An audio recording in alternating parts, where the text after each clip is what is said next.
నిజాయితీకి అన్నం దొరుకుతుంది, నిజం మాట్లాడినోడికి విలువ దొరుకుతుంది అని అంటారు కదా. నిజం మాట్లాడుకుందాం.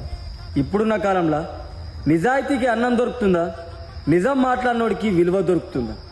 ఇప్పుడున్న కాలంలో లంగనా కొడుకులదే రాజ్యం, పైసలున్నోడిదే ప్రపంచం. ఏమైనా పంచాయతీలకు పోయి చూసినా కూడా ఒక నాదానుడు ఉన్నాడు అనుకో, వాడిని తీసేసినట్టు మాట్లాడతారు. వాడి సైడ్ న్యాయం ఉన్నా కూడా వాడు అక్కడ ఎవ్వడు నిలబడాడు. అదే పైసలున్నోడు ఎంత పెద్ద తప్పు చేసినా కూడా అరే ఆడు మనోడే బై సరే ఇడిసబెట్టేద్దామని చెప్పేసి ఇడిసబెట్టేస్తూ ఉంటారు.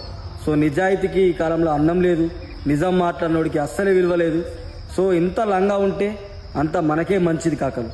సిక్కుముళ్ళు గప్పి రంగులీనుతున్న లోకమంటే పెద్ద నాటకమే, తెలియకనే సాగే కథనం. నీవు పెట్టుకున్న నమ్మకాలు అన్ని పక్కదారి బట్టి పోతుంటే కంచికి నీ కదలే దూరం. నీ చేతుల్లో ఉంది సేతల్